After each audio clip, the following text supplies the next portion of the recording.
All right, guys, today I want to go against the grain a little bit and make a video, and I'm going to title the video, When You Marry a Filipina, You Marry the Family. The Philippines is very different than the West.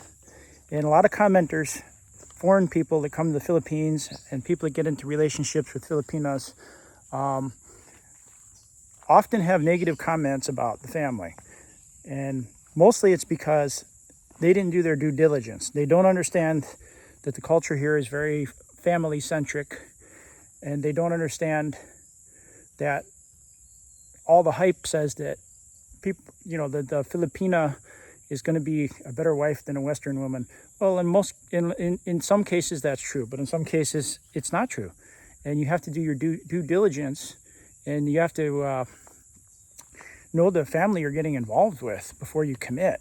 You gotta check your in-laws and make sure that they share the same values as you do.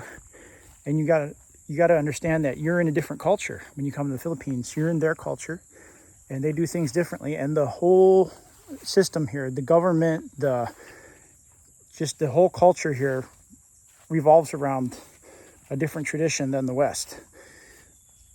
So when you come here, if you're going to be very individualistic, that's only going to work if you move into the city and you marry a girl that is either estranged from her family or is like an orphan or something. If she has a large family, she's not going to be happy if you move, an island away, or you move into the city and you ignore her family. So what I would recommend is do your due diligence before you commit, before you get married, before you do anything serious, and see if you are compatible with the family. Before I got married to my wife, I asked her, what are the financial expectations for me? And very, very basic. Basically, that I would just be like one of the other brothers-in-law, not a big deal. So, I just contribute a little bit like everybody else does to like the meal or whatever we're doing. And in exchange for that, this is where a lot of the guys that are doing it the Western way are getting it wrong. In exchange for the little bit I contribute, I save so much money because being on the same island as my wife knows where to go shopping. She knows the people here. She knows where the good sorry stores are. She knows all the box stores, which ones are good, which ones are bad for buying various things. For security purposes, if you're going to live in this jungle out here in the remote mountains, and you're going to come out here and you're going to move a girl from one island to another where she doesn't know anybody, maybe doesn't even speak the local dialect, you're going to be at a significant disadvantage. You'd be way better off just to find somebody who shares your values and join the clan on the mountain. That way, you're going to be an insider on day one. You're going to be part of the tribe. But you're not going to experience that if you move to the city or you move to another island. Like a lot of expats will tell you, move an island away from your wife. That's a bad idea. And I do not recommend doing that. So one guy was complaining about his in-laws asked for a washing machine, and some of them asked for a new computer, and he's just got a laundry list of things people are asking him for. And it's like, first of all, you need to learn how to say no. And second of all, you need to do your due diligence before you marry into a family like that. And another thing I want to say is that the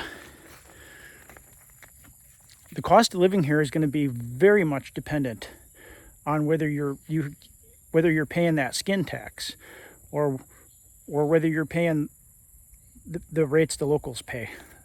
So, and that's going to depend, of course, on whether you joined your wife's family or not. So if your wife's not speaking the same dialect when you go shopping as the people, as the local people, then you're probably going to end up paying more, even if you send her to negotiate. It's because it's harder for her to communicate, and she's an outsider too. So it's like here on Panay, my wife is Eklinan. If I go over to Cebu, or if I go to Samar, you go to Waray, or you go up to Luzon, it's not as easy for her to negotiate. Number one, they're speaking different dialects. So even though everybody kind of speaks Tagalog, they don't generally understand each other that well, not really well. And it's clear to them who's part of the local family group and who's not, because the language is very different. So you got to be aware of all these differences before you come over here. You're going to be way better off. So yeah, I would recommend before you make any commitments, you make sure that not only your wife is an honest lady, but your future wife, but make sure that the family is honest. And then that way you won't be whining later in the comment section on all the social media about how they're making you pay for the sick carabao, and they're making you pay for the washing machine. And number one, you can just say no. And number two, yeah, if you do your due diligence, you won't end up in that situation. For me, it's been a lot easier to get workers to build the house because they know all the people up here on the mountain and the family, the in-laws. And it's easy for them to say, so-and-so might want to do, works, or somebody's out of work, and the neighbor, the cousin, whatever, and offer them a job. And then you can get, the best laborers, the best guys for the job, and it costs you a lot less than if you got to truck people from the city or from another province in. Or it's much easier if you have use your family as a talent scout when you're going to do that kind of thing. And of course, my wife and her family, they act as interpreters, negotiators, and I'm very secure up on this mountain because my wife's family has a good reputation, and her family is, there's a lot of family on the mountain too, so it becomes a lot easier, a lot safer. Not only is it a lot safer, it's a lot cheaper because we all eat the same meals up here. They're farmers, and once in a while I contribute some meat to the mix, but mostly we're eating food off the farm. It's really amazing food, and that's another thing you're going to miss out on. You're going to miss out on all these survival tactics up here in the mountain. You marry a girl, she doesn't necessarily know everything about what goes on these mountains. It's like it's a team effort to survive up here. So from the other members of the family, like the father-in-law and the mother-in-law and the brothers, you're going to learn a lot of things up here about how to survive in these mountains. And that's going to make your life a lot easier. At the end of the day, you're going to be a lot more comfortable here if you do your due diligence, guys. And the province girls are number one in my estimation. And a province girl with a good family you're going to live like heaven here, guys. It's going to be like heaven. So that's what I was wanting to tell y'all. When you marry a Filipina, you absolutely are marrying the family. Now you can go against the grain, and I don't recommend it though, because the alternative is to go live in the city where everybody has anonymity, and live in a duplex or an apartment and pay a high rent and a high electric bill, because those cities are heat bubbles, guys. You come up here in the mountains, there's a trade wind blowing, and you don't even need electricity here because these farmers are living pretty well up here even when the power's out. You get a few solar panels and charge your batteries during the brownout, and to charge your phone, your computer, or whatever, you don't even hardly notice the power's out, because they got alternative systems for gathering the water, the rainwater. They got alternative systems for lighting from solar and from battery backup. So all those living expenses from the city don't apply out here. And in order to fully take advantage of that, that's kind of hard for one man to do all that, handle all those logistics. It's better if you're operating as a team member, even cooking the food. But they're using firewood to cook the food here.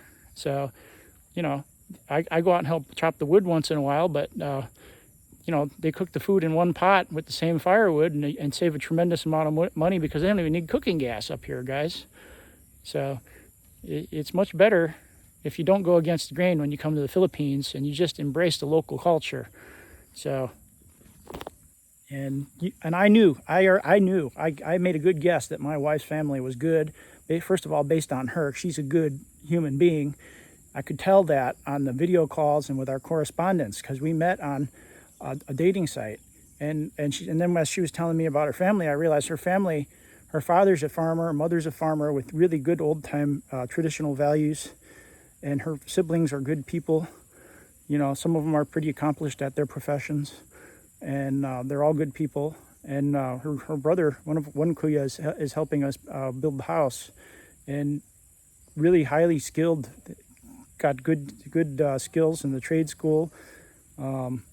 Family, most of them speak really good English, so it's been pretty easy here, guys. Don't go against the grain, and it's going to be a lot better. So like, share, and subscribe, everybody. That's all I want to say today.